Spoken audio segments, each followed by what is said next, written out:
Damn. Where was Taylor Swift at? That was in Dallas.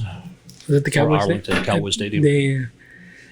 I'll be going there in August to see Metallica. Oh, yeah. That's going to be amazing. First time seeing them, first time being at that stadium. Demon Hunters tonight? It is. Wow. What is that? A show I'm missing. Christian metal. Christian metal? Christian metal. Well, it makes sense. Demon Hunter. I have never heard of them as Christian metal. I just childhood. Wow. That's cool. So we're sitting here with Doug. You are the owner of Ralph's Records. Yes, sir.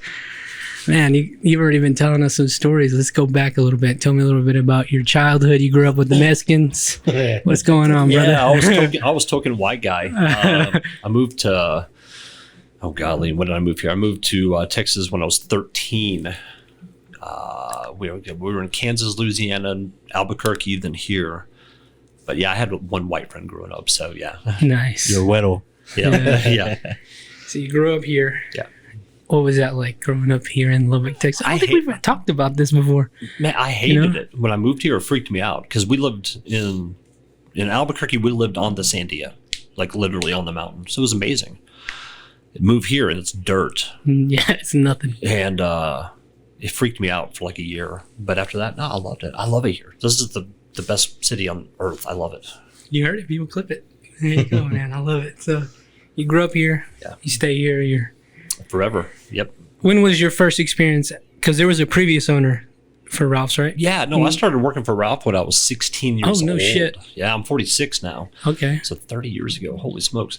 In high school, I went full time when I was 18 and just worked in between all of my other music stuff, but I was still there 40, 45 hours a week. And yeah, I bought it from him 6 or 7 years ago, I guess. No, dang, that was recent. Yeah. Okay. So I wanted to ask you what it was like to listen to music back before, we had the iPhone and iTunes and all of that. You actually had to go to Ralph's, right? To fucking, or you hear it on the radio. Yeah, I am beyond nerd. I'm still beyond nerd. I started buying my own records, my own 45s when I was 4 years old. Oh, shit. So, my parents would give me a little bit of allowance, and the first album I bought, first 45 I bought was Oak Ridge Boys. And I would continue every single week buying 45s until I realized I hate singles, and I'm an album guy. Excuse me. So I was just buying all albums after that. And my oldest sister was an ardent metal girl. She was metal. That was it. Just metal. So all my metal came from her. I owe my sister everything. So yeah, life pre-internet. Oh man. Whenever I was a teenager, I was into tape trading. So in the back of magazines, you would see people trading tapes. So I'd make tapes, send them out all across the country. And that's how I found out about tons of the bands that I'm into now. And the stuff that I wasn't trading, everything I would buy, if I fell in love with an album, I would find every single album. Either the players were on, the producer, I don't care. Whoever was on it, I'd read every liner note, literally go out and buy every single album I could find. I didn't care. And that's how I found everything. You were just consuming media, consuming it. Yes, I love it. But if I can say, I really miss that part of myself because I remember being and I say this isn't just the fun of it, the fun of looking, you know what I mean? But I remember being an MTV2 kid, so I grew up on Rock Countdown and Headbangers Ball and stuff like that and TRL. But I would hone in on one band. And then they would interview that band, and that band would cite their references and I was inspired by these people. So then that would be my gateway into the classics, and then from there you expand out. But I miss that thrill, that chase of there's more. Oh my God, there's more, and they sound cooler, and I just you can still do it. Oh, I know, but buy records, read liner notes, and just go nuts. Yeah. And don't listen to people on the internet. You're right. Most of the time they're wrong. So yeah. Just we're watching the Metallica video. You don't even know the amount of customers that have come in hating it because it doesn't sound like 1986. It's 2023. Give me a freaking break. Like I was telling you, fully expect that. That was my mentality. Like, this is not going to be no fucking Master of Puppets. We went and watched it at the theaters. I mean, it's the best we got. We watched it, the release of it, and I was like, man, that was actually really good. I had to like take a step back. I'm gonna enjoy this album no matter what. Let's see what happens. Fuck, that was good, dude. I was like, damn. They don't have to release albums. Yeah. They can live off their back catalog for the rest of their life. Yeah. And they're still releasing great shit. So, That's what I was telling you. I'm like, don't look at it as like comparing it to like their greatest. It's just more Metallica. You know what I mean? yeah. It was pretty cool. If you love a band, man, that's it. Yeah. Yeah. What was your sister playing for you? What was she listening to at that point? Man. Quiet Riot, Black Sabbath, Kiss, Van Halen. Just all the popular stuff at the time. I like it. And I latched on to Kiss because of the makeup. And Van Halen blew my mind. I mean, hence Holy shit! There you the go. lighter. But yeah, Van Halen blew it, and that was it for me. So I started smoking because of Eddie Van Halen. Oh shit! Yeah, I saw the the Panama video. My best friend and I in Albuquerque, and he was blowing smoke rings. Oh And yeah. we're like, holy shit! So we went and stole his sister's Virginia Slims. Immediately went back to the in Albuquerque. We had ditches behind our houses. Went to the ditches and Try to do it. And I'm still smoking today. What a moron! But anyways, Eddie Van Halen, yes, he's it. So yeah, what was that like? Like, I don't even know if I can relate to what it would be like to hear something. Because was that never heard before? Yeah. Something like that sound was never heard before. That's Yeah. what I meant to say. Was it just like, what the fuck is that? For me, it was just mind melting, unbelievable. Yeah, Yeah, I like him. I like that band. yeah. Are you David or a Sammy guy? Both. Both. Actually, all three. Gary Sharon too. I like everything they've ever released. Period. Actually, the best. I saw all three singers live. I saw them with Dave, Sam, and Gary. Mm-hmm. The best one was 1998 with Gary Sharon, bar none. Gary killed it. I forgot he was on there too. Yeah. Because Van Halen in the 80s, they came here. And then I think in the 2000s, they came here with Sammy. Yeah. 2004. Yeah. So I saw him with Sam in 1995. I think the first time. Then a bunch of times after that. yeah. It was always great with Sam. It was fun. But Did you go like see the Kiss concert when David Lee Roth opened up for him? No. I've seen Kiss back in the the better days. Yeah. So I was like, I'll pass. Did on you that. saw him in the reunion tour? I did. I saw him on the first reunion. Yeah. Which was fun. Yeah. Was that in the Seeing night- him in makeup totally freaked me out. It was great. Was that in the 90s? Yeah. The reunion? That was a big deal when Yeah, they. 2000, 99, 2000, something like that. Yeah, they've been putting me on the Kiss. I must admit I'm a fan now. I like Yay. them. They're I was a huge nerd fan. I've kind of lost my taste for it over, but I still love them. So so when you growing up here, were those bands coming through here, or did you have to go somewhere else? I moved here when I was 13. No, I was lucky enough to see a lot of the bands that I love here. Mr. Big, Yngwie Malmsteen, a lot of the smaller bands because they were playing clubs, and I was able to get in there luckily and see all those bands. But the bigger bands, no, I had to go elsewhere. Where were they playing at here? Back in those days, West LA and the Depot Warehouse. Never, West never LA. even heard of that. West LA is what used to be 34th and Slide. 34th and Slide collided back then. That's before Marcia Sharp. Oh, okay, so it's in that area. Yeah, so you'd have to cross over a railroad track. And that's where that bar shit. was. And Depot Warehouse is where the Buddy Holly statue is. Oh, The whole entire thing used to be a bar. That's where Stubbs was at briefly, No, right? Stubbs is actually where the cast iron grill. That's right, because they were That's there Stubbs. briefly for a little bit. Yeah. If you go across the parking lot where the statue is, that was Einstein Sandwich. It was Einstein's, Depot Warehouse, and the dance club, which went different names. So South Beach and a few other names. I always hear lots of crazy stories about here in Lubbock with the I've heard of like Fat Dogs. Yeah, Like that was these, before my like time. these old school clubs and all these bands before they became big. They came here. Correct. Yeah. So where Luxor is now, that was a club back then. My uncle was telling me that U2 had performed there. U2, the and, Clash, and only like everybody. 20 people were there before they even when was knew them. this? This was like before they made it big. That was 1981 Yeah, or something two. like that. And that's actually why Lubbock is U2's most hated city. Really? Documented. Yes. Oh shit, we're on another list. Jesus Christ. He hates Lubbock, Texas, or they hate Lubbock, Texas. That's because crazy. of that. Come back, bro. It's a little different now.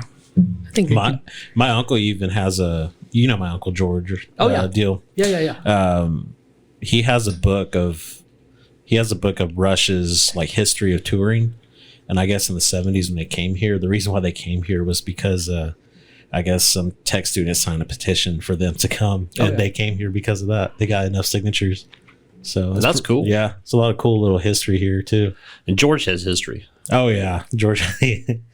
So you've met my uncle. He's the tall white guy.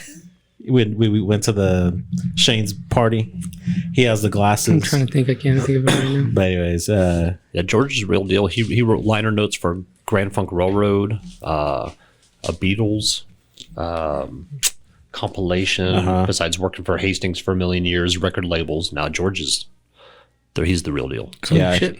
he's the one that because at your store, I was looking through a Stevie collection, and he's credited in there. Yeah.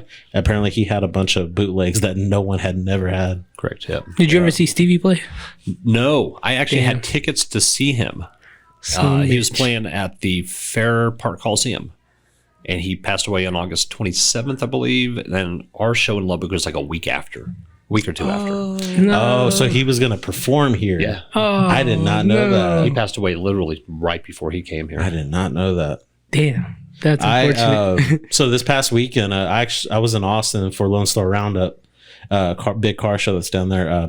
Jimmy Vaughn performed, and I actually met him. Oh, yeah. He's a nice dude. Hell yeah. Great dude. Yes. Yeah. We talked for a little bit, took a picture with him. I went up to him. I was like, so I got to ask you, son, Lubbock, Texas, East Broadway, Stubbs, what does that mean to you? He was a little slow at first, but finally he was like, Stubbs Barbecue, right? And he was like, yeah, we used to play Stubbs all the time. He's like, I've been playing in Lubbock, Texas since I was 13. Yeah. So that was pretty cool. Though. Yeah, he was part of the Fat Dog days. Uh-huh. I guess, was it T-Birds or pre-T-Birds? I can't remember. But yeah, forever. Mm-hmm. Yeah. And Stevie would play Fat Dogs with, oh my gosh. I mean, he did it solo too, but he also played with the Cobras, which was Angela Straley. I know the early name. day stuff, yeah. Hey, did you ever go to Stubbs and hang out over there? I played at Stubbs. Nice. Mr. Stubbs was amazing to me because we were kids. I started playing in bars when I was 13. Okay. And I was way better than I was supposed to be at 13. So I had older guys, bringing in bands and stuff. And we played at Stubbs, and Mr. Stubbs would allow us to play there. We weren't really supposed to be there, but he loved us. He was great. So what was the whole I hear different things. What was the reason why Stubbs closed down and they moved to Austin? I don't know, actually. I'm not sure. Yeah, because I hear stories that the people in Lubbock didn't want him here. They didn't like what. No, that's not true. Yeah, I always hear different things, and I hear that Lubbock was too like conservative and all that stuff. And He never had a problem with anybody here that I know of. yeah, The bar was never that busy. mm-hmm. That's really probably the biggest Yeah. part of it. Yeah, I guess with Stubbs, like it's still amazing to see that it's still alive and well in Austin. I mean, it's different now, of course, but it's every time I'm in Austin and I see Stubbs, I'm like, man, that originated here in Lubbock. Yep. Yep. Mr. Stubb was the coolest, man. He was a good dude. He was really good to us. So you're playing music. What are you playing? What's your history with music, playing wise, man. anyways? I started playing when I was 9. My granddad got me into that. My granddad played guitar for Gene Autry, the movie star cowboy. Yeah. Damn. But he got me to playing guitar. And actually, Def Leppard is the main reason.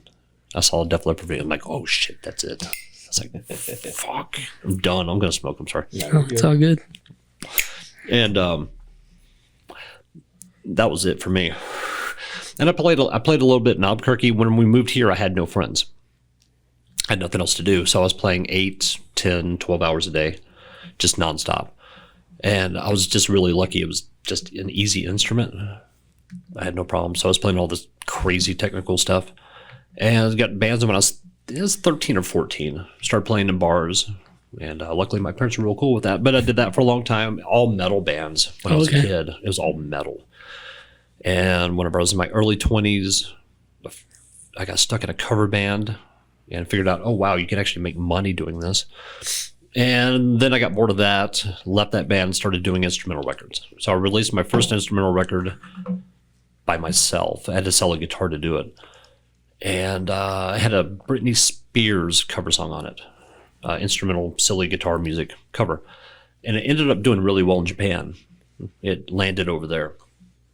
And a distribution company picked up, I want to say it's 100 copies just to test it. And then they kept on buying and buying and buying and buying. And it sold wonderful.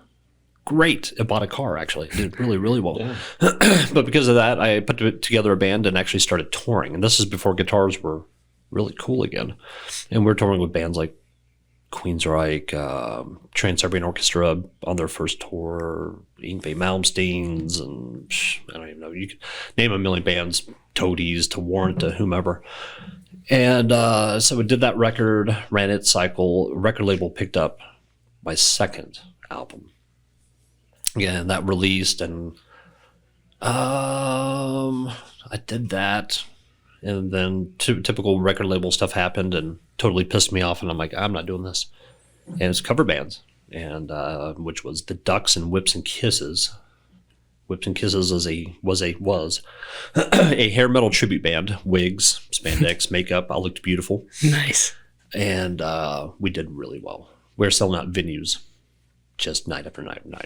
So yeah, just carrying on doing that. So oh shit, that's pretty cool, man. So what was it like touring back then? Was it booze and partying and all that? No. We're a bunch of nerds. Oh, okay. Nah, That's what I was like. Nah. Metal. I don't know. No, it was instrumental guitar music. A bunch of cigarettes. Yeah, everybody was smoking back then. We all smoked way too much. No, we were in a blue minivan touring, so that's cool. That's how you get the ladies. And no, we just nothing really.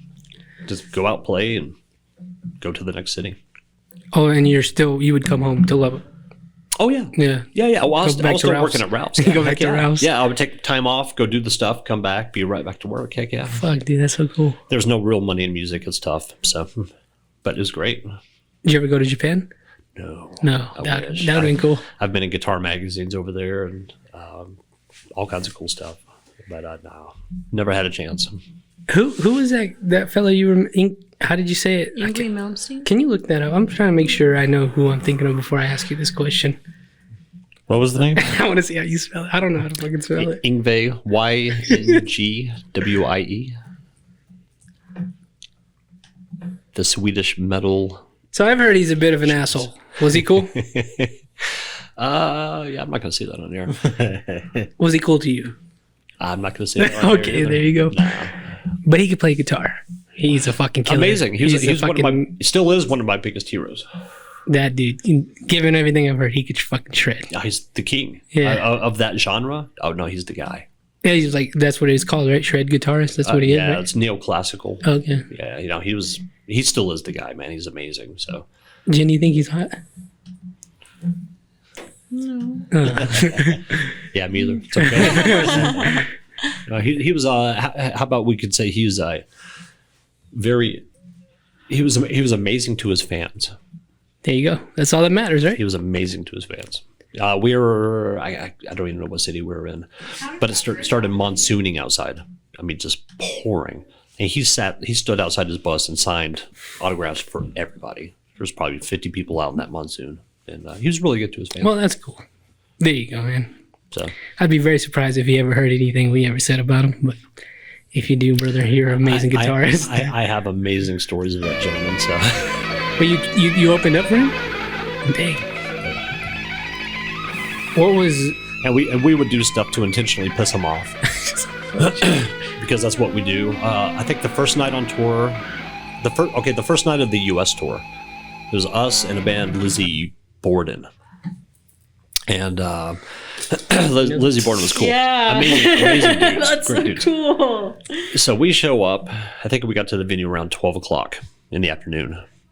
And he was sound checking. And come 2, 3 o'clock, sound checking. 4 o'clock, sound checking. 5 o'clock, sound checking. Keeping on going. Lizzie Borden is waiting.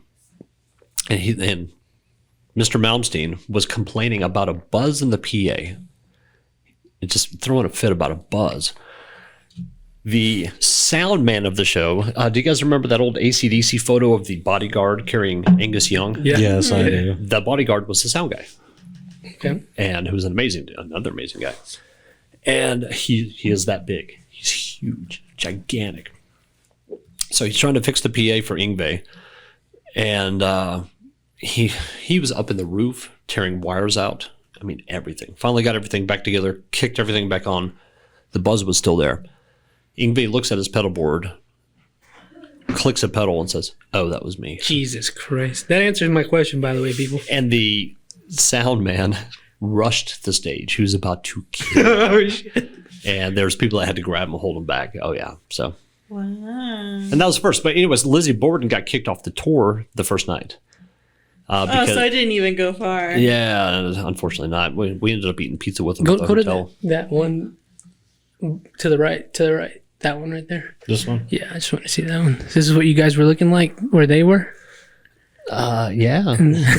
Pretty close. With your hairspray and Golly. Yep, pretty close. Obviously, I had a wig at that point. I mean, in Whips and Kisses. Now, the old days, when I was touring, I had hair. I chopped all my hair off when my son turned 1. I was like, okay, I'm done. damn it, dude. Why? What the hell? Well, I'm bald now. It Oh, doesn't matter. okay. I was like, God damn It's all it. gone now anyway. Shit. Whatever. Yeah, my son turned 1. I was like, okay, I'm done. I know that's gonna happen to me. I'm just counting the fucking days. And so so was this like the 90s you were doing this? 2000s. 2000s. Is that right? Yeah, 2000s. Early 2000s. Did you see the shift of like people starting to pull out their goddamn phones and record, like the crowd? Well, you were in the crowd, so you were in the crowd like in the 90s watching these people, right? Yeah, And then it you're wasn't playing- happening in the 90s Yeah. or early 2000s at all. It wasn't until iPhone. When was that? iPhone came out Oh, like 2007. Okay, Oh, so, 7, so it was yeah. about, Right. let's see, Whipped and Kisses, when did we start? I'd say about 2013-ish is whenever you started seeing people taping shows. I was telling Roy, imagine all these great photos that were taken off of flip phones that are now gone forever. Just shit Yeah. quality. I Yeah. have some cool pictures Like from the old fucking- shows. Pixelated and the sounds all Yeah. fucked up, man. And initially, we thought it was great. Seeing videos. Yeah. Like, this is the coolest shit ever. About 2 years later, we're like, this is fucking bullshit. We're done. Seems like a bunch of bullshit. Because I remember going to weddings and people all taking all their photos on flip phones and they're gone forever. Yeah. What are some of your favorite memories from touring back in those days? Man, being with the guys. Yeah. It's fun. They're all still ridiculously close friends of mine. My best friend, when I moved here, my best friend I met, Ben Vasquez. He was my guitar player in all of those bands, all of the Duck Stapp touring bands, the Ducks, Whips and Kisses. I mean, he was with me all of this time. We were like inseparable from the time we were 13, and he ended up passing away in February, unfortunately. But yeah, that was probably the best of it, is being able to hang out with my guy. Bunch of bro time, huh? Yeah, yeah, Damn, that sounds so fun. Yeah, it was a good time. And actually, during the cover band days, Ducks and Whips and Kisses, when we were playing out of town, we were assholes. So we did a lot of ridiculous shit. So yeah, you want rock and roll stories? That's where the rock and roll stars are. Oh shit. It's the cover band days, actually. That was ugly. Getting kicked out of hotels, you name it. But that actually had like a crowd, like people were interested in that. The cover bands? Yeah. Oh, we sold out every venue. Damn. We still do, actually. The Ducks, yeah. Who are y'all covering? Like just I don't even know. Britney what- Spears? No, it's everything from 80s through early 2000s. Are you guys for the kind of most like part. Steel Panther? That was Whips and Kisses. Same Okay, thing. I was gonna say, I feel like I remember like Whips and Kisses being very like Steel Panther-ish. Yeah, and actually that's where that came from directly. Okay. The Ducks, the name, came from the guitar player of Steel Panther. His real name is Russ Parrish. And I knew him way back before then. And he had a band called the Ducks, who were amazing. And there he is, actually. There's Russ right there. The second one over there. And he had a band called the Ducks, who were amazing. Pop rock band, great. They got signed onto a record label. The record label hated the name, so they forced them to change their name to the Thornbirds. which is way worse. But we started the cover band quickly, and we needed a name. It's like, the Ducks. So I called Russ. I'm like, can I have the Ducks? He's like, hell yeah. So he gave me his MySpace. And he had a website. He made a website too. So then we were talking on the phone, I don't know, a year or two later. And Russ, pre-Steel Panther, he was in a Rush tribute band, Thin Lizzy tribute band, Van Halen tribute band. I think he was still teaching at GIT at that point. And he told me, he's like, dude, we're doing this. It was before they changed their name to Steel Panther. He's like, we're banking. We're killing it. He's like, you got to do it. And sent me a picture. I was like, all right, great. So we did one for Halloween. And we were like, okay, one show. I had to talk my guys into it. You're going to dress up as women. And they're like, the fuck, you're out of your mind. Did one show. And it fucking slayed. And it never stopped. Because at that point in the Ducks, we weren't doing that well. We're making like $75 a night and playing to 20 people. Whips happen. Kill shot. Dressing up in wigs and spandex, yeah, and looking beautiful. Jesus Christ! Look at these fellas right here, man. But yeah, so that's really all because of him. And then actually, the Whips and Kisses name came. I stole that name. There was a band in about 1990 here in town called Whips and Kisses. A singer named King Mahon. The guitar player's name was Scott. I forget his last name. Anyways, great cats. And they only lasted like a couple months or something like that. But I actually got a hold of Scott. I was like, dude, can I steal your name? He's like, yeah. I'm like, great. So Whips and Kisses. God damn. This was probably taken on a flip phone. Right. Oh, yeah. Had Jake. Oh, yeah. That's me. That's me right there. Oh, really? That's the old bad wig. Oh, shit. I had way better wigs than that later on. So, yeah. Yeah, there you go. Oh, yeah. There we go. That's my better wig. Who's that bigger fella right there? That's Ben, our singer, Ben Pride. Nice. Shout out to him. Baron, I can't remember his name of the band, Baron something. Anyways, I can't remember our fake names. My fake name was Dee Dee Star. That one was a great show. So that's all strippers on stage with us. Well, YouTube can't see that, but alrighty. I want to say that was 10 or 12,000 people at that show. It was a lot of fun. Holy shit. Yeah. But yeah, they had strippers on stage flipping around poles, and yeah, it was cool. Wow. Fuck. The one rule is just don't touch us, and everything's fine. And they left us alone. We left them alone. It was cool. And that's me, the poops. Are you a big fan of Motley Crue? No, hate them. No, I lie. Actually, I like one record. I like the one album they did with John Corabi. Without Vince Neil. I like that one record. But you had a good interaction with Vince Neil's part, or no, that was a different story. Yeah, his Playboy boy. I didn't meet Vince though, so I've never met Vince. Oh, I was just wondering. I didn't know if you had heard the recent drama about them with Mick Mars. Do you know what's going on? Is he suing them? Something like that? What? What's the reason? John 5 replaced him, by the way. Yeah, he was amazing. He's a great dude. I like that wonderful guy. I've played a few shows with him. He's wonderful. Nice. Amazing guy. I don't know. McMars got kicked out.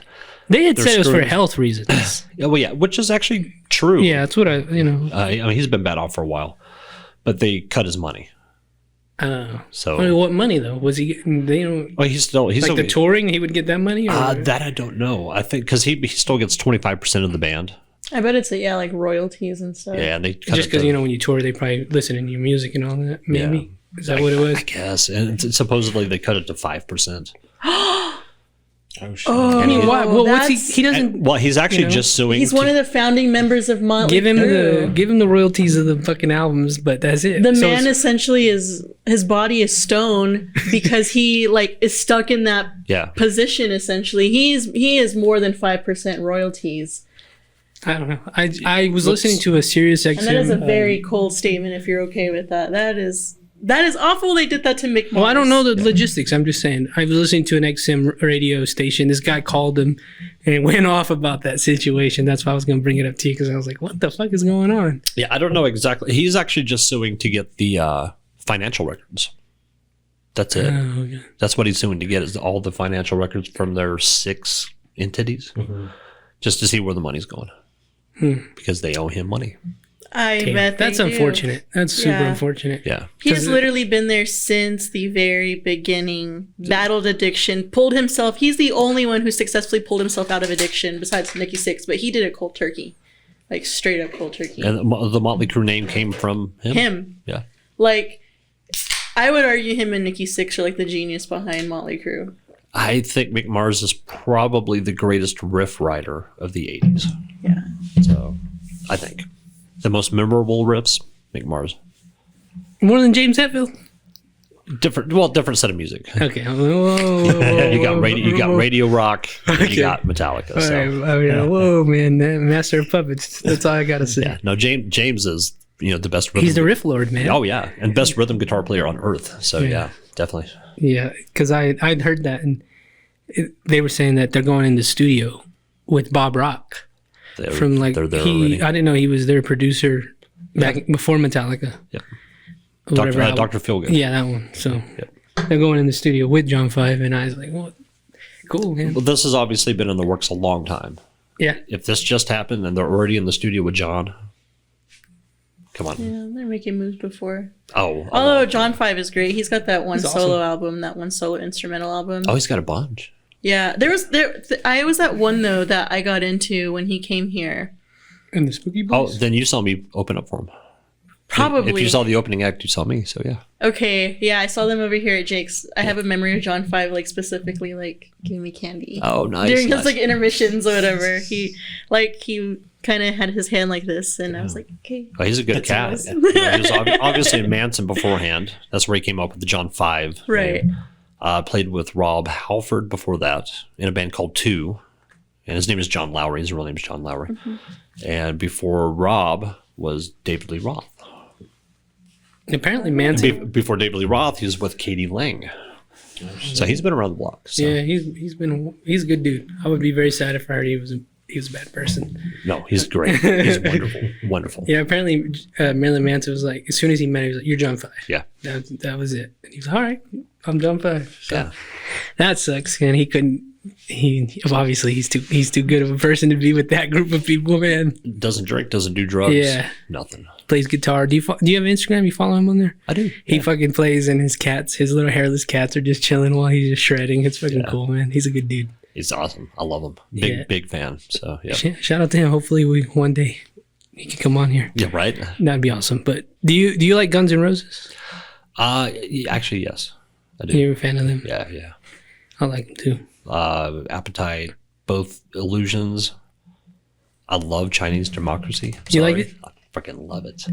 Bumblefoot kills on it. Buckethead kills on it. Robin Fink. Oh man, kill album. People jack on it, but I love that album. Spaghetti Incident was fun. It's a covers album, but it was fun. I think Buckethead he would be cool to see. Did he die? Bucket? Oh no. I thought he was sick or something like that. He has back problems. Oh, man. Yeah, I thought he was battling some illness. No. And that Bumblefoot dude, I heard he's pretty. Ronthal. Yeah, I heard he's pretty good too. Oh no, he can outplay most anybody. Dang. He's a beast. So, who are some of your favorite guitar players? A million of them. But honestly, Eddie Van Halen. I mean, Edward is like number one. Paul Gilbert's tied with number one. So is Paul and Edward. Then Reb Beach, Greg Howe. And that's really like my main four. That's the guys I copied the most. I really ripped everything off from those guys. Will you look at that Paul Gilbert 80s right there? Pablo Gilberto. If you dig around, you should find pictures of he and I in there somewhere. Posing next to a purple Challenger, being idiots. But yeah, Paul's the guy, so. Do you think Eddie Van Halen is the greatest guitar player ever? No, that's apples to oranges. Everybody's different. There's no greatest ever. There's usually a list of, People few try. here and People there. try to, but no. I mean, okay, you got to think of it this way. Excuse me. Jimi Hendrix changed everything from that period. Nobody looked cooler. Freaking played amazing, sang amazing, had great songs. The chicks loved him. I mean, he was like the fucking rock star. I mean, he was it. There was nobody after that. And I don't care. People are like Clapton. Yeah, bullshit. I would say Stevie Ray Vaughan, babe. That's, No. Come on, man. You got to go game changers. I guess. I mean, he wasn't as big as him. Hendrix changed the game. Eddie Van Halen comes along. Changed everything, fucked everything up.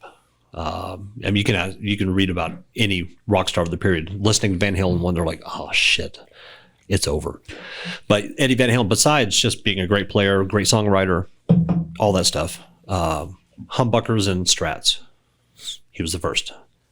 Every super strat that you see from 1980 on from till today, Ed. Amplifiers, hot rodded Marshalls onto 5150s in 1990, 1991. The first affordable high gain amplifier, 5150, Eddie Van Halen.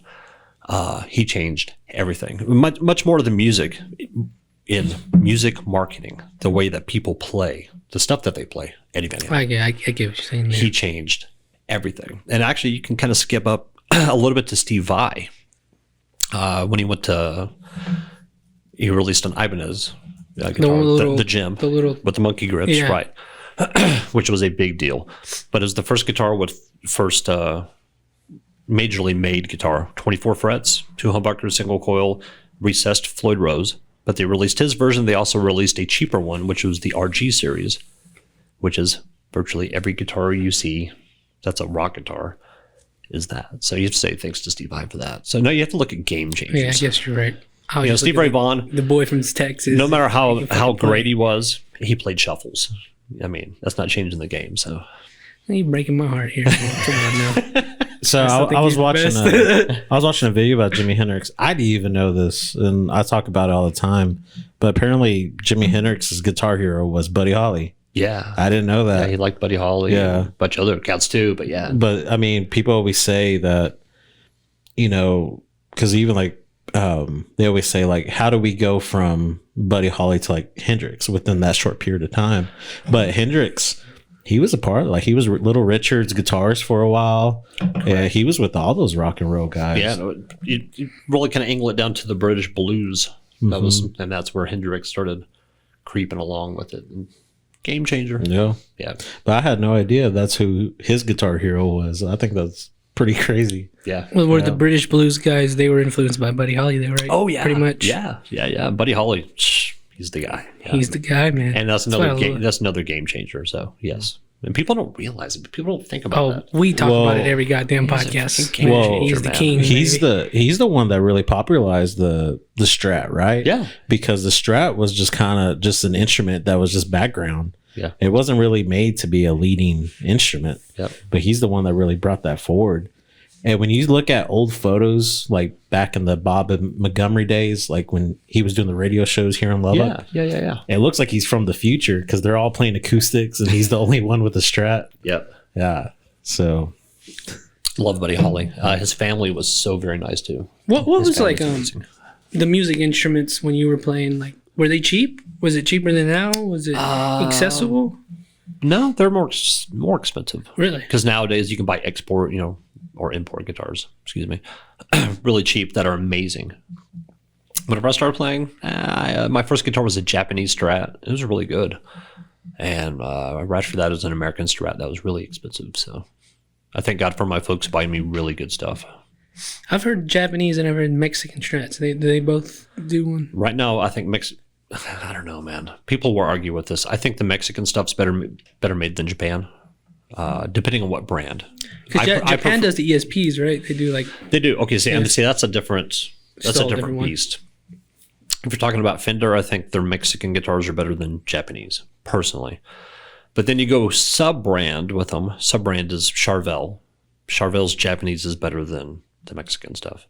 I don't know. It's hit or miss everywhere right now. Just depends on where they're coming from. Yeah, I was just wondering, where were you getting it at? Was there a Guitar Center here? Tarpley's? Tarpley's. Yeah, Tarpley's was it, man. Yes. They've been around. And they still are it. I love them. Yep. That's cool stuff. I still buy as much as I possibly can from them. Yeah, man. I like this is down the street right there. Yep. Shout out to them. I was always wondering what it was like to go get stuff. Because right now, you can just order it off your phone. Oh, yeah, it's here tomorrow. Get it anywhere. Yeah, Tarpley. Now, Tarpley, there was a certain sound on a record I didn't know how they got it. So I went to Tarpley when I was 15 or something like that. And I showed Richard, who's still down there, his manager down there. I said, how do you do this? And he actually took out a 5150, the Eddie Van Halen amp. I said, this is it. And that was it. I ended up with that amp about 3 months later. So, yeah. So thank you, Richard. Did you see? Did you see the Darkest Cowboys getting his own fucking pedal? That's pretty cool. Like this guy, Gatekeeper. I don't know if you're familiar with them. The band? Yeah. Their guitar player is getting his own pedal. I just saw that either today or yesterday. That's pretty cool. That's good. It's cool that people can do that. Because I know Eddie Van Halen has like his own line of everything, right? Just wah pedal and. What does that mean? That's that thingy. I just saw it on like somebody's Jimmy story. uses a wah. That's like that little The pedals. Okay. Yeah. Just the pedals. Yeah, I don't know. Just getting down to it. I don't know. It's just cool. Is Shout out that to really Starboys. what makes the sound of the guitar what it is? Like all your pedals and everything? I mean, because like I understand there's a difference, but It's not the that goes Indian, as it's far the as arrow. like distortion, right? Like, and like Okay, pedals are flavors. They're seasoning. yeah. If you're cooking, they're seasoning. Purely, that's what it is. Guitar, amp, cabinet. The speakers are 50% of your sound. Period. If you have a shitty speaker cabinet, you're probably gonna sound like shit. Yeah. Speakers are 50% of your tone. And then you go, of course, fingers, hands, everything else, big guitar, everything. But speakers are very important. Well, like imagine if you Expensive, have, or imagine if you have all that equipment, Yeah. but you use a Squire. Could you still make that sound? Oh yeah. Yeah. Heck yeah. I'm sure you put that in the hands of Jimmy or Stevie, man. That shit's gonna sound fucking amazing no matter what. sure. Yeah, you know? and that's anybody. I mean, Yeah. honestly, you put anything in any guitar player's hands, they're going to sound like them. Because you always hear people talk shit about those cheap guitar. I mean, Oh no. yeah, I've always, because I mean, I'm not a musician, so I don't know, but I've always wondered like what really makes that. The cheaper guitars they make out of cheaper parts. Not quite the workmanship, but no, they're great. Yeah, no, they're great. What's your favorite guitar? Like, what do you like to play with? Paul Reed Smith and Charvel. That's Can you look that up? I don't that's even my know. two. What's it called? Paul Reed Smith.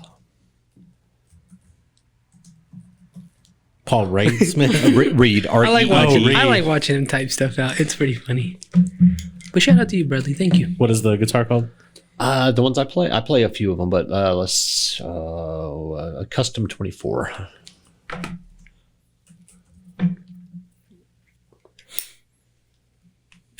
Did you get it at Tarpley's? I've seen some of those at Tarpley's before. No, not the Paul Reed Smiths. No, just all that mine are body all- style. I guess I've seen that. Mine are all custom orders. My Charvels are all custom shops. Well, my main one is a custom shop. I've got a million. I got too many guitars. Nice. No such thing, man. No such Worthless. thing. No, it is. It's overkill. Trust me. Yeah, you have kids? Yeah. Do they play? No, they're smart. No, not at all. They saw me killing myself to make a living. They're a little older. My son's 21. My daughter's Oh, okay. 15. Yeah. Okay. So they saw me working 45 hours a week, playing 3 and 4 nights a week. On top of that, and being home, changing diapers immediately after I get out of the bar, getting a few hours sleep, going back to work, doing it again. Yeah, I understand those are your kids and all that, but that's the fun in it, right?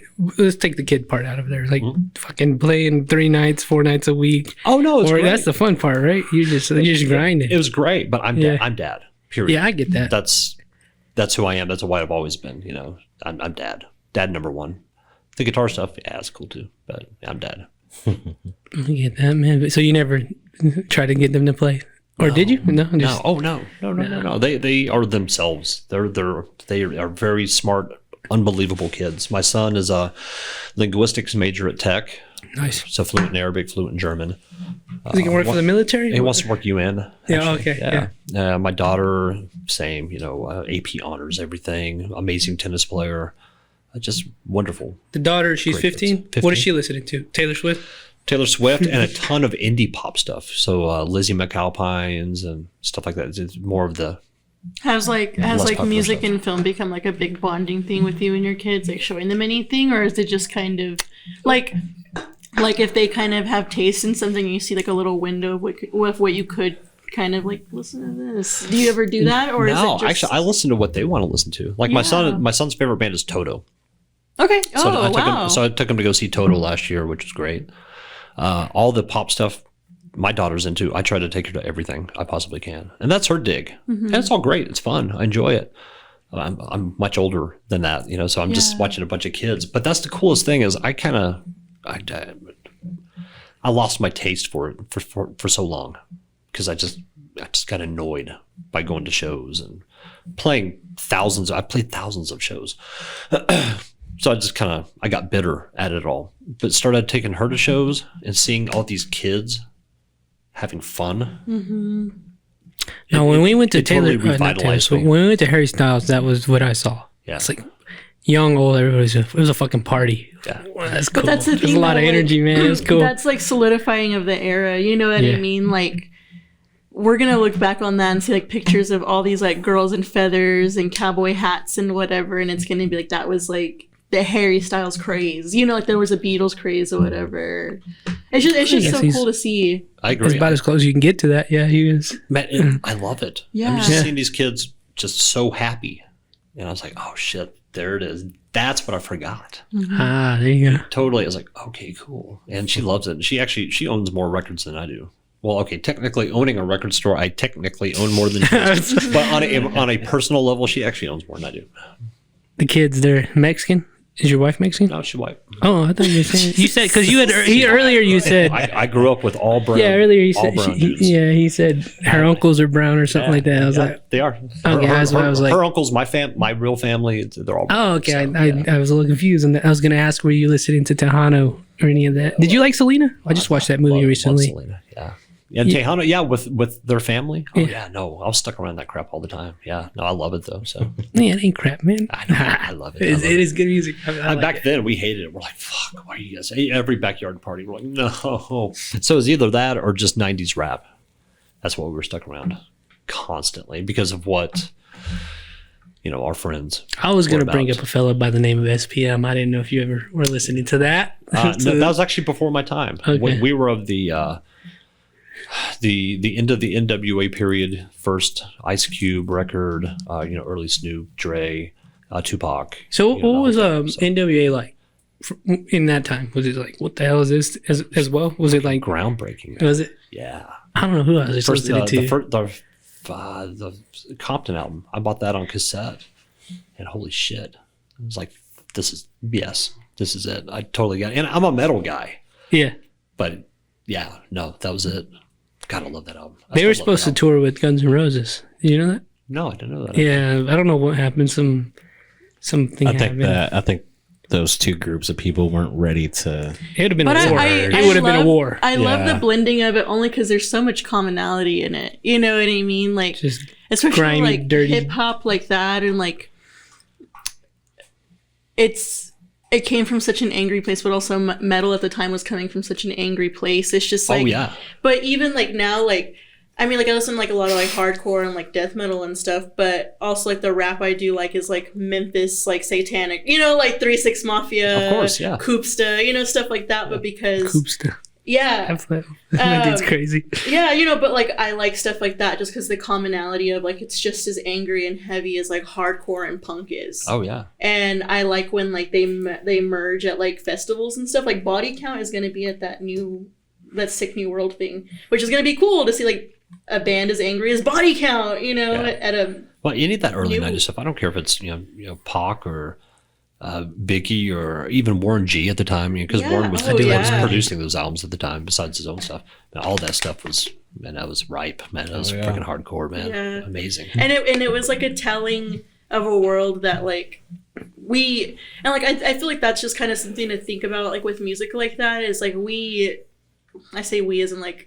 Because I was born in 1993. I was not around any of this. But that the way of life was not accessible to us. Like knowing like how those people lived or like what their day-to-day was, so hearing like a first-hand account like that from a life that was being led like that was just very... And see, everybody I grew up with were G's.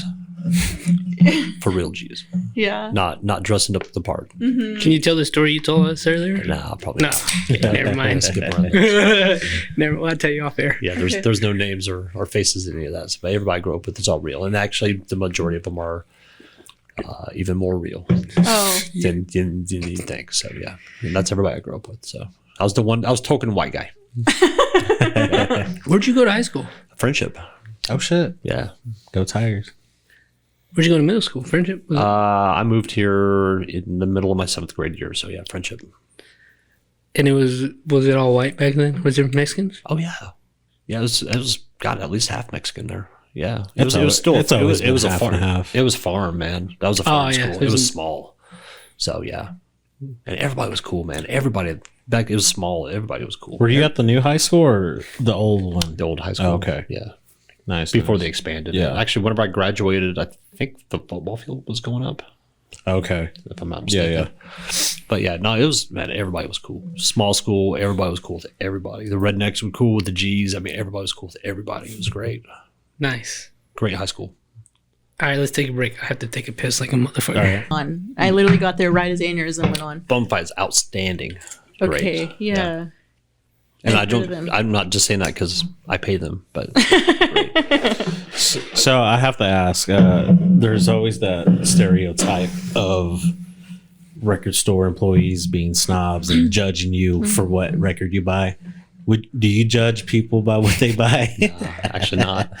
Do you feel like you're past that point of like Oh, being yeah. elitist? Because I feel You like gotta make money. I feel like yes, that is yes, true. yes. But I feel like some people go through like, because I'm a movie nerd, a horror movie nerd. Sure. So I can say I've been through my elitist horror nerd era where still I'm there. like, Just I'm kidding, really just not. kidding, I'm really not. I give him shit about things like he thinks are cool. They are I'm towards like, me. Okay. They are towards me. No, but like I've been in my like elitist horror era where I'm just kind of like, oh, you like that? I'll top you with this, you know, or whatever. I'm honestly, I'm still Are you still in that? kind of there. You know, But like I feel like now I do it out of like recommendation. Like, you like this? Let me show you all these cool things. You know? people will ask for bands, and of course, go find it for them, and then they ask the question, "What do you think?" My answer is always, "They sell great for us," which is the truth. Yeah. And usually it leaves there. Now, if they keep on grilling me, okay, then I'll answer your question on what I really think of what you're buying. But yeah, that's it. So yeah, now I'm still a fucking snob. So Yeah, Yeah. because Dave Grohl in an interview was talking about, record store employees, they're snobs. Because I was one too. I'd be like, the sticks? The hell? no, we all, every single one of us are. I'm not gonna lie. I mean, we're like, you have to push us. You know, it's not like what was that John Cusack movie? High Fidelity. It's not like that by any means. But if you push us, yeah, we'll tell you. We'll tell you all about Kid Rock. It's fine. So what's your transition like from being the like working there to buying it? How did that happen? He actually groomed me for it for years. Okay. It was something that was planned. So he very much groomed me for And this it. guy's it's Ralph, is his name? Ralph Ralph do it. Yeah. I Is worked he cool, with his dude? daughter. Allison? Yeah. I love Allison. Yeah. Cool dude. Amazing. Great. He's like second. He's like dad 2, literally. Like dad number 2 to me. Yes. Was it kind of like, did you know that was happening? You were like, oh, I think I'm gonna. Well, I mean, when I started, no. It Well, I mean, like later on when he, yeah, I mean, started. we talked about it. So, I mean, it was kind of brought up. But it was always his shop. I'm carrying on his legacy. I was about to ask you, is it kind of tough No.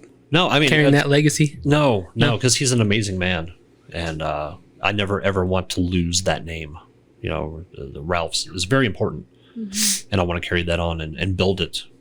I'm sure you've seen how things have changed in 6 years too. So. Was there any concern that other people had that you were going to change the name when you took it on, or was it? Oh no, No. it's forever Ralph's. Yeah. Forever and ever and ever. We'll never ever change it. Yeah. The color scheme, the pink building, yeah, none of it. everything. Yeah. No, that's who we are, and that's who he is. Yeah. Like I said, no, that's It's a staple in Lubbock, man. I carried this on for him, so I'm lucky to be doing it. So Ralph's is great. Like, I've gone to other record stores around Texas, and there's times where I'm like, man, they don't have this, but Ralph's does. Like, it just, I honestly think Ralph's is one of the best record stores here in Texas. oh, thank you. Yeah, we busted our tail the last 6-7 years. I mean, once I took over, I made my changes, what I wanted to do, and that's why we have everything. Do you, are you pretty close with other record store owners? Like, are you close Sure. with any of the Waterloo people in Austin? Or? I don't know them, No. but yeah, Piranha Records, Record Guys, quite a few, a lot of out of state record shops. Yeah, we stay in touch. Yeah. Heck yeah. Oh yeah. During like Rouse had survived because there was a period where record stores were just closing like crazy. Yes. And it's amazing to see that Rouse did survive that. It's adapting your business. Yeah.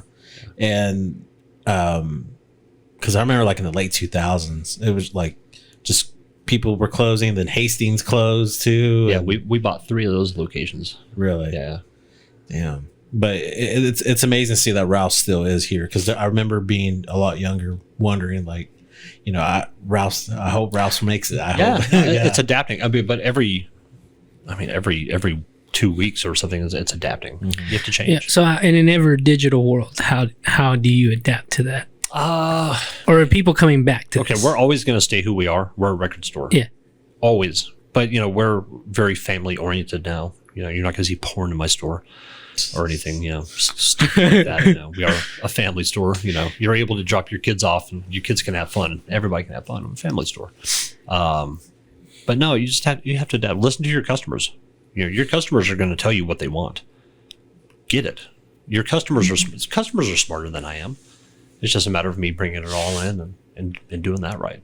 Just gotta listen to your customers. That's it. Why have, like, within this past decade, why have people gone back to vinyl? Sounds better. Just sounds better. Yeah.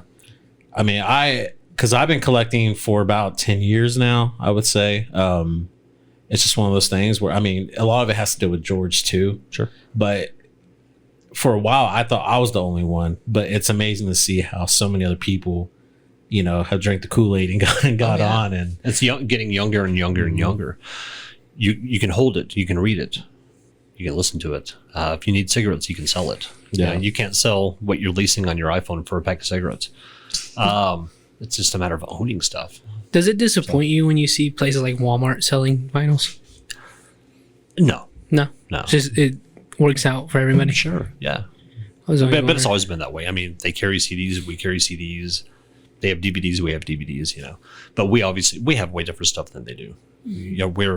We're way wider. If you go in there, you're going in and buying. I'm not gonna find a King Diamond vinyl. It just means it seems like they're following people, like you start the trend, and then people catch on to what you're doing, and then Walmart's like, well, we have the resources to make this quick and fast. We're gonna do it. But Walmart's always been a super center, no matter what. And honestly, good for them for doing it. Yeah. I mean, that's just smart business. But I mean, if you got to know your customer base. That's really all it is. And your customers. I mean, your customers are going to follow you, for the most part. So, and I try to keep my prices at Walmart at least. I think. I feel like Ralph's Records is very reasonably priced, because I've been to other places like that place in Dallas that is so fucking cool, but so expensive, man. Well, you better have some money when you go there. They know what they have in there, and they are top dollar. I am number one. I want people to be able to buy music and enjoy it. Yeah. I don't want to rip anybody off. I don't care. And the thing is, how do you feel about this? Because I mean, I know, I was talking to, we had a guy here who sells vintage, Izzy Money Vintage. I was talking to him about these things. I was like, how do you feel about the price of reselling something that is like a old poster, like an old vinyl record or an old cassette? That of course is a classic, yes, but it's just, do you see point in charging insane amounts of money for it, when in reality it's just somebody who is keeping it alive and keeping physical media? I mean, you got to follow the market for the most part. Because I see both sides of it, but I'm also just kind of like, there's a part that's so disappointing in the price where it's just like, I'm never gonna have a hold of that, so why would I try? Yeah, I don't do that. I don't play that game at all. I don't. I don't believe in it. I want kids to be able to buy a record, take it home, and enjoy it. Exactly. I don't want them to spend $85 on something. Yeah. It's not worth it, man. I'm sorry. Pay for it, take it home, and love it. That's all I care about. So you're not seeking out some fucking Holy Grail vinyl to sell for outrageous money? I don't give a shit about that. Because I was going to ask you, what is the Holy Grail vinyl? None for me. No. I like seeing happy customers. I want the green. So Ride the Lightning in France, they did a green print on accident. Oh, sure. Yeah. I want that one so goddamn bad. The green cover, right? Yeah, it's a green cover. And I guess it's a misprint. Is he going to hate me when I say I own it? Probably. Do you? Yeah. Can I at least see it? Like, I just want to fucking see that goddamn thing. I'll take it up to the store sometime. Oh, I had that since I was a kid, though. So. son of a bitch. So I thought those things were never to be seen. I bought that at Bach de Rock in Albuquerque, New Mexico in 1988. Damn. Yeah. This is a family-friendly podcast, but I'm a little hard right now. God damn, dude, that's so fucking cool. I had it when I was a kid. I was 11 when I bought it. I don't even listen to vinyl, but I want that one so much. Right. God, that's such a fucking...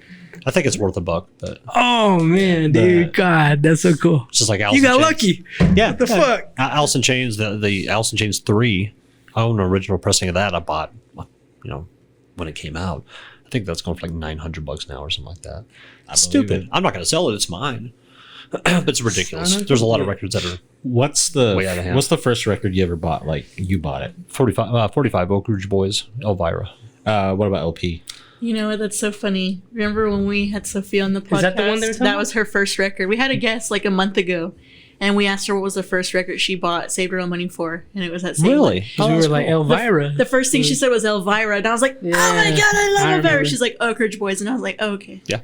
Are you gonna go see them? They're coming to the Cactus Man, Theater. I saw them in the 80s. Actually. Oh, really? It's great. Nice. They're a great band. Yeah. My first full-length album with my own money, that would be Twisted Sister Stay Hungry, 1983. That's 5. Do you like Striper? No. Okay.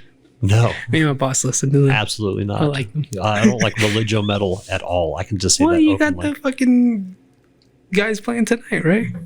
I don't have those guys. No, we were I just sold talking about tickets it. for those guys. You sold them. Yeah. Businessman, I get it. Yeah. You gotta do what you gotta do. No, religio rock in general, man. Just go to church. What's my favorite band? Those the little. Never mind. We'll go on. We'll go on. Actually, I got a good Striper story too. I opened up for him. You go. You ask your question, then we'll get. No, to it. I was just gonna say the first CD I bought was the Spider-Man soundtrack, but record that I had The one bought. with that Nickelback song on it. Yeah, I bet it was. Yeah, That's a good soundtrack. You darn husky. but I was a little kid. I was just like, oh, Spider-Man. But That's a cool thing to own. record, the first one I ever owned, the first one I ever bought was actually in San Diego, California. I was at a swap meet, and it was right after Michael Jackson had passed away. Oh, okay. And there was this one booth had just a bunch of random stuff, and then there was Michael Jackson Off the Wall. And I had never seen it. But, yeah, I had never seen it. To me, that was like, oh my gosh, like that's like the holy grail. I had never seen like a record like that before. And I grabbed it, picked it up, looked at it, and I was like, how much is this? The guy clearly didn't speak, English at all. He was like, $5. And I was like, okay. And then I bought it. And that was my first record I ever bought. That's a great album. I think Yeah. my first record I ever bought. Okay, so like, I don't have a record player, but I just wanted to start buying them, and so I was at Hot Topic, and I saw one record that was "Pretty Hate Machine" by 9 Inch Nails. So I was in my 9 Inch Nails phase. Another great I was album. like, okay, got it. And then I was just kind of browsing, and I saw one. I'm assuming it's a 45, the smaller ones. I saw one, and it had a pink print of the Bride of Frankenstein. So I just aesthetically, it was pleasing. Hung it up on my wall. Didn't think anything of it. Years later, I'm like fully deep in my goth phase, like London After Midnight, Bauhaus, whatever. I look at this vinyl, I'm taking it off my wall, and on the back, like one side has Bauhaus, and on the other side, it was like something else like that, and I was like, it was right there this It whole was time. the whole time. The Yep. whole time it was right there. But I just Yeah. so cool. Damn. Wish I was in the records and all that. I might have to buy me one now and see what's up. Yeah, they're But good- that's why they're I good for trust you. my gut with things. I'm like, if it just looks cool, I'm gonna get it, and I'll just get into it. Once you start, like, there's no stopping. You kind of just want more and more. I've been collecting for 10 years now, so. All at Ralph's. No, they're all over. Yeah. Another one of my favorite record stores is Recycled in Denton. Have you ever Sure, been that's there? a great story. It's a great store. Did you take us to that one? No, I did not take out of that one. It's in Denton. I don't think we've ever been to Denton together. I thought we did go to Denton. We didn't go to Denton. There's a college over there. What's the college? North Texas. Yeah, we went to Denton. You don't remember that? I don't remember that. Son of a bitch. That was y'all two when y'all went to Yeah, well, after Oh, Rogan, yeah, we we went did. to. Never So mind, you we took did. me to that one. I did take you to that one. Never mind. It's closed now, right? No, it's still. Oh well, you did take me to that one. I forgot. It's Yeah, pretty he cool. has a different memory taking another one of his friends to Den. That's what I mean, though. I forgot about that. It's like I remember now. I farted in that occult section. You remember that? Oh yeah. You know, Oh yeah. just They had- have like a lot of because I mean they have books and everything, of course, but they have a section where it's like witchcraft books. And, Yeah. And it's an old opera house. So. That's so cool. Mhm. Yeah. I'm a big fan of that store. I think it's great. Oh yeah. Yeah. But yeah. But yeah, just records in general, like it's so. It's so nice to have because, like you said, you can look at it. You know, sometimes like I'll look at a record if I love the cover art, so let's just see what it is. And a lot of times it brings on a new taste of music when you do that too. And then Not even a lot of they- people do that anymore. Yeah, and like I really feel like it is a skill to just sit through it and just endure it and just kind of just to take it in. You know what I mean? Because it's like, especially with like albums or whatever, like they just kind of go through so many like different whatever.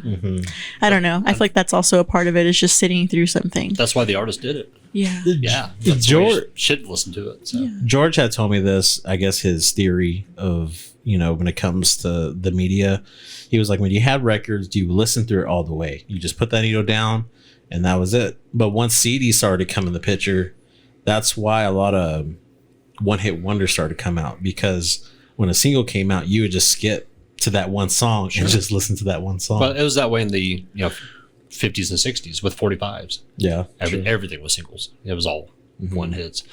CDs, yeah, it definitely did that. I agree with George on that. Yeah. There's people buying a CD and just skip up to Inner Sandman or whatever whatever the hit is, and go right to it. So Oh, yeah. Hell yeah, man.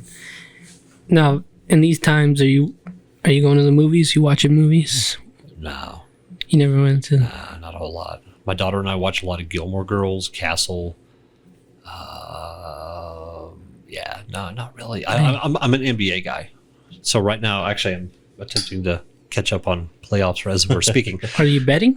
No, Oh. no, God, no, hell no. I'm just a hardcore basketball guy. Who Always do you have been. like? Born and bred Boston fan.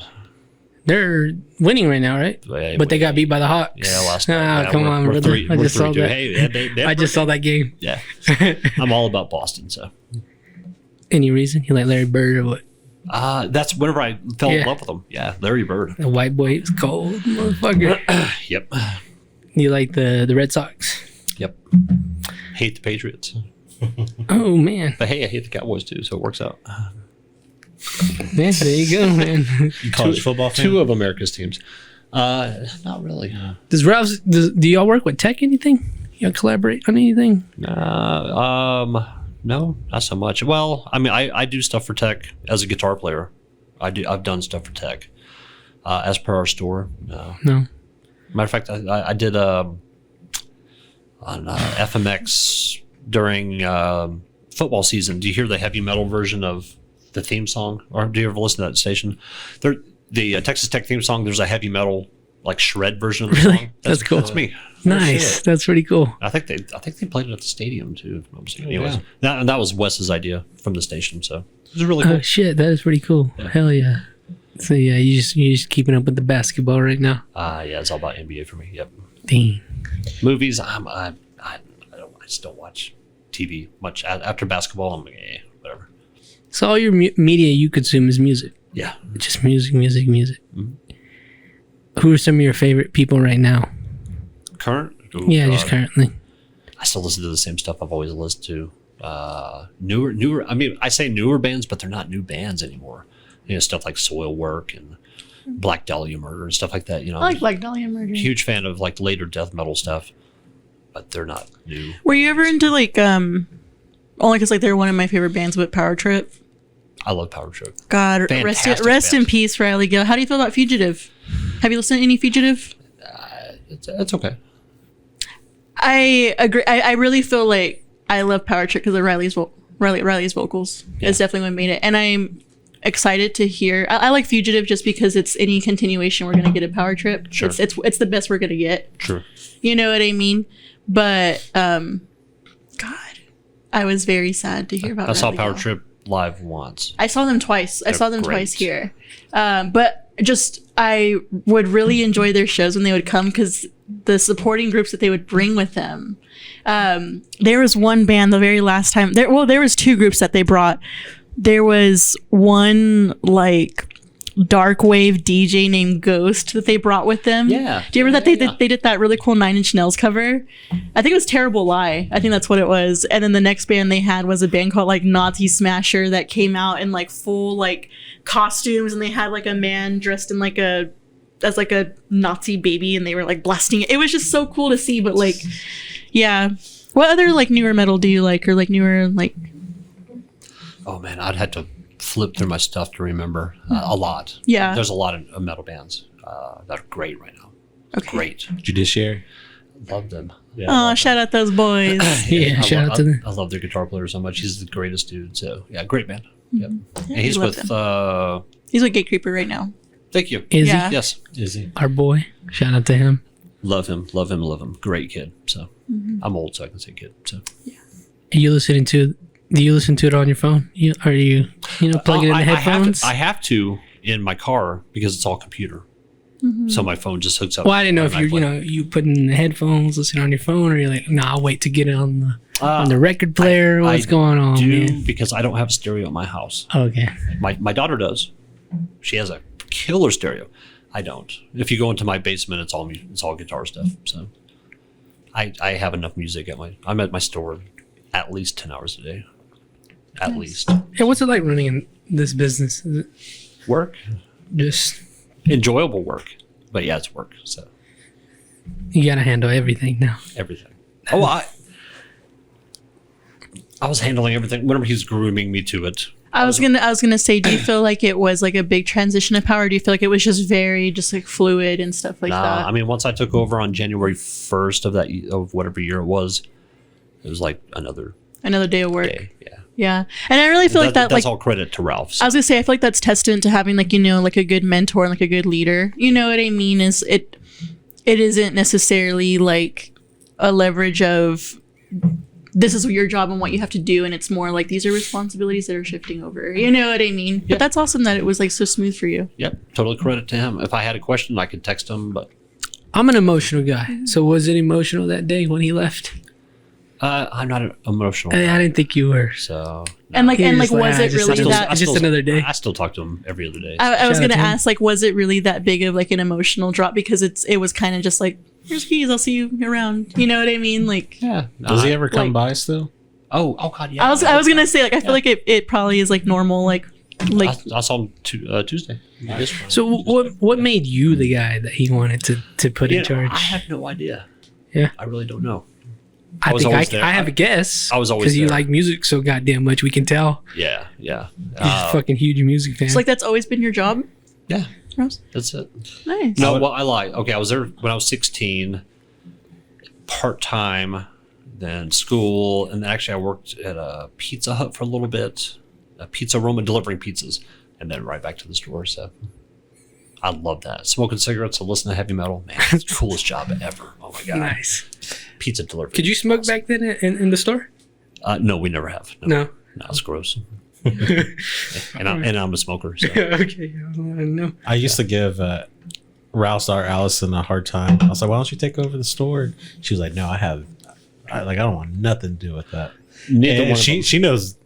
I'm calling her out. She knows nothing about music too. You would think she would, but no, she does not. Her brother does. Yeah, her brother. Yeah, He's got some jams, but yeah, they didn't want that. yeah, So respectable. yeah. So And I've known them since they were born. Yeah. So love them. They're family. So she's a funny girl. I was at she's both, one of the both of their funniest. weddings actually. So She's one of the funniest human beings I've ever she's met. awesome. So was Joey though. Yeah. It was awesome, man. Love him. So So what is some of the most difficult parts of the business that you've inherited? What stresses you out about it? Have no stress. No. You gotta smoke that cigarette and you'll be like, I'm good. Yeah. No, I have no stress at all. Oh, man. honestly, Yeah. I sleep through the night. I'm good. And has this store always sold? Because I used to buy my Nintendo. I had a Super Nintendo. I bought it from y'all a long time ago. You always did like video games and movies and all that.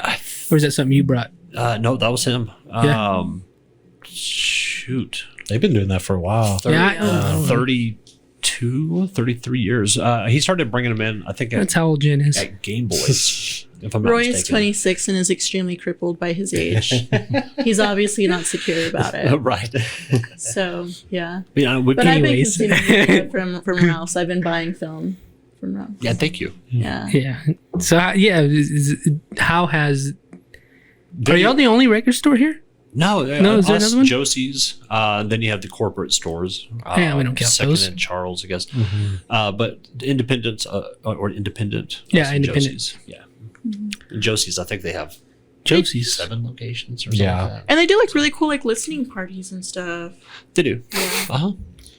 Yeah. Would y'all ever have bands perform at? Oh, we've had a lot. Yeah. We've had Hailstorm, Shinedown. Oh shit! Oh, God. Are they just like acoustic sets or what? Yeah. Yeah. Yeah, I know somebody from Hellstorm.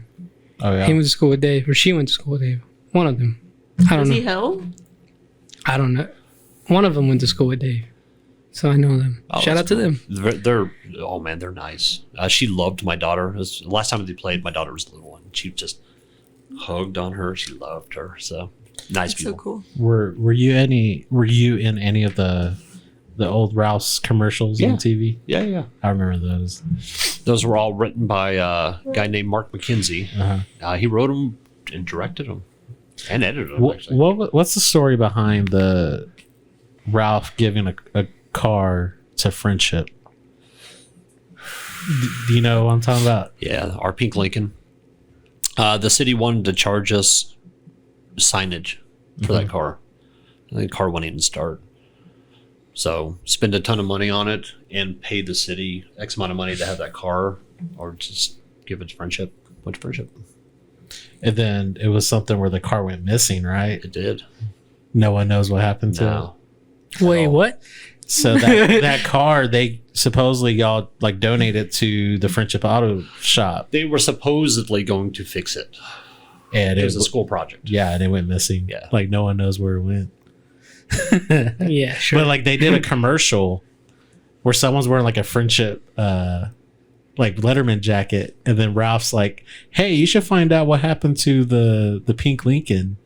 And I remember always seeing that commercial. I was like, "What's that story about?" Yeah. Who knows what happened Yeah. to it. I have one question. Yeah. Just because it's such an old shop. And it might not even. Okay.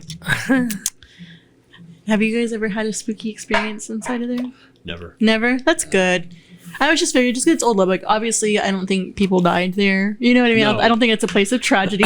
Our store was originally a Checker Auto in 1986. Oh, wow, okay. I think. So it's not terribly old. So good. was the OG location where Raising Cane's is now? Correct. Yeah. 909 University. That's what my dad was telling me. He was saying that before it was Ralph's, it was called Hole in the Wall. It was Hole in the Wall was actually next door to us. Okay, so that's what he was Yeah. thinking. Okay, and then y'all moved down the street where it was that nail salon place. That's where I right? remember Ralph's being when I was little.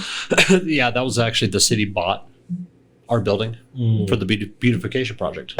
So the guy who was running the store at the time, a guy named Larry Thompson, moved it up the street to 16th. And he ended up leaving. He didn't want to do it anymore. And we had to take it over, run its lease out, and just expanded our store and just one store. How long y'all been at 82nd now?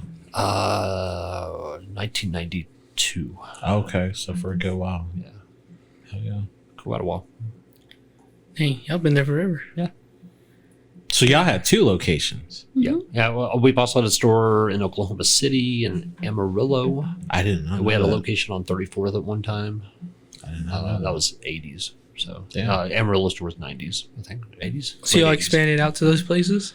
Yeah. We, Oh shit! we had those. It was just one store. I've had calls from Amarillo saying open a store. I'm They like, want one over there? oh yeah. I'm like, no, Don't do it, dude. no. Do you remember when Michael George had his record store? Do you ever remember that? Or that might have been before your time. I don't know if I know that. Apparently his store used to be where Loco is on Broadway. He had a record store for a few years. Well, there was University Records on Broadway. I don't know if that's what that it was owned by called. Roddy. Originally owned by Roddy. I'm totally blanking on his last name. I see him all the time and I forget. And then it was bought out by a guy named Craig from Dallas. But yeah, that was Broadway. I need to ask Georgia because I know he did own one at one time, but it was brief. Because you just couldn't, with Rouse kind of just takes over. So We've been very lucky. yeah, So, yeah. Very, very lucky.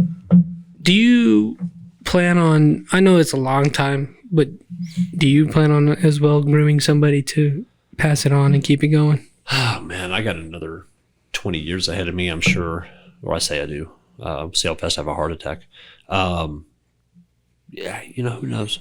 Yeah, I'm going to say yes.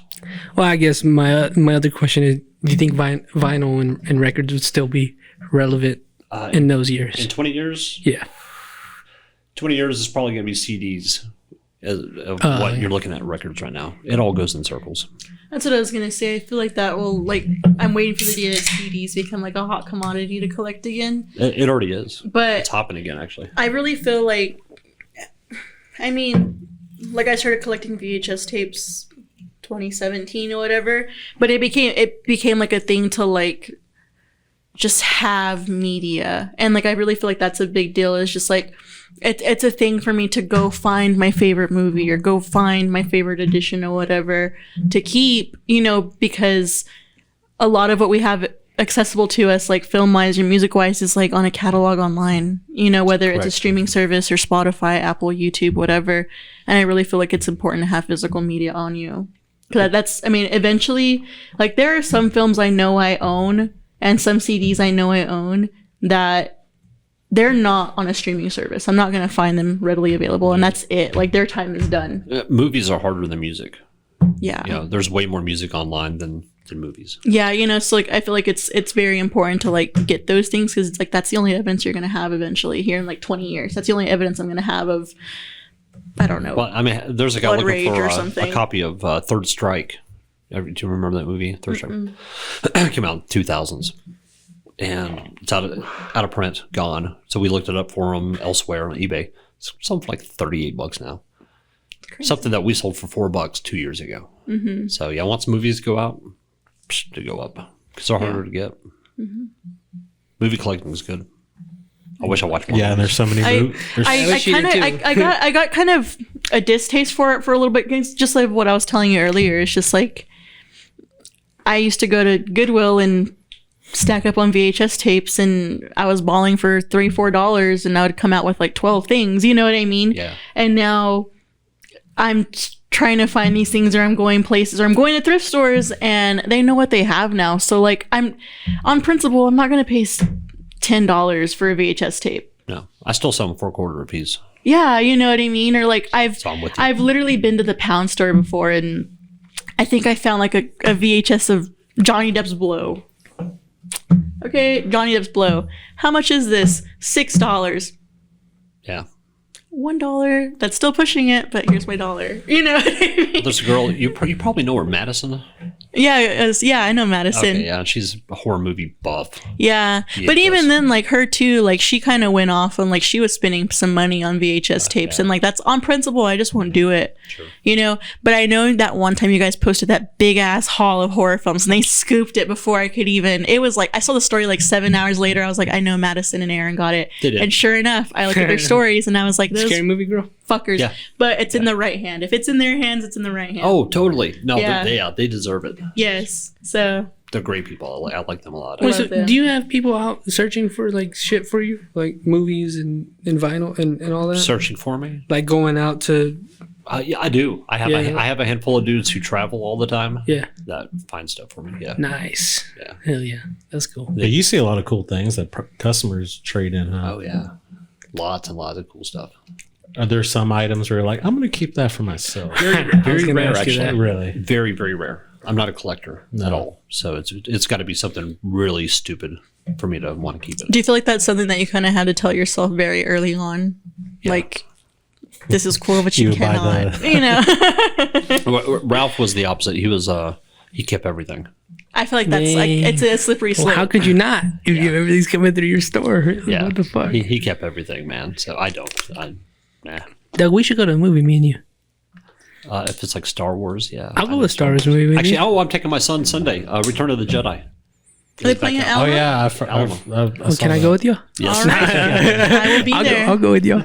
I just want to see what you're gonna say. Yeah. I love that movie, by the way. I'll go with you. Fuck it. Yep. Dude. Love it. Taking my son Sunday at 1:00, I think. So, yep. Oh, damn. What seat? No, I'm just kidding. I'm not gonna get. 4 sections up. So, okay, 1, 2. He's Row- kidding. row Wow, E now I seat. gotta do it. Row E seats 8 and 9. There we go. At Alamo? Yeah. Oh, I'll be there then. There you go. I love that movie. It's great. Well, you're a busy man, and you got a fucking business to run and all that. So, do you ever think about aliens and all that? We talked about that earlier. I remember. I just wanted to bring that up. Do you ever get into these things? No. No. No. Do I think they're aliens? Yes. Of course. What do you personally think if it came down like they're here? What would you do? What would your mind go do? I'd clap. I'd like, finally, shit. But that would just destroy, like I said earlier, Yeah. every religion. Yeah. Set fire to them. It's done. Yeah, because Joe Rogan just did an interview with a guy who claims there was aliens in Brazil, and that would be insane. Yeah. I'm hoping it's real. I'm hoping so goddamn much. I mean, we've got to be the cockiest sons of bitches in the world if we think we're it. You There's know, no when way. we went to go watch Ancient Aliens live, that was, and you just simplified it, but that was pretty much it. Like, like we're one ignorant race to think that we just came up with our own technology and we just came up with our own advancements. Like, Correct. like we had to be taught that. It's ridiculous to think that. So. Yeah. Yeah. Well, again, in our lifetime, will Probably will not. we know about it? No. No. That's what they said as well. Like, well, they'll never live to see. And that's Yeah, and that's a revelation. religion thing. If you don't think religion rules this country, you're crazy. So But if it came out, you're still gonna go to work the next day. You still gotta sell records and everything. won't change my life a bit. There you go, man. Just like whenever they put in whomever's president, ain't gonna change my life a bit. I don't give a shit. Yeah. There you go, man. Well, I really appreciate you coming on and talking to us. Thank you so much. I'll see you at Return of the Jedi. Oh, hell yes. No, man. But do you have anything for the people out there? Any message for the youth? Message for the youth. Listen to music. Enjoy it. Love it. It's good for you. There you go. Visit Ralph's Records, 82nd. I'll give you the address right now, 3322, That's it. 82nd, In- Lubbock, in Texas. Indiana. Or you can go to ralphsrecordstexas.com. Y'all sell all your stuff online too? No. No? I What is the website for then? tickets? It's like the tickets? Okay, well, there you go, people. Check it out if you're here in Lubbock, and if you live here, I don't know why you haven't checked it already, but you have a chance. Bradley, got anything, man? Follow me at Bradley Noel Garcia. Lords of Film. I'm sure we're gonna come up with some stuff soon. Yep. Yep. Other than that, that's about it. Follow me at Hellasoft. I'm gonna be chilling this summer, so follow me at Texas Chainsaw Alchemist. I got a lot of trips this year, so come get your hair done. And follow Lords of Film. Patreon.com/SnakePit Studios, people. Check it out. We'll see ya. One love.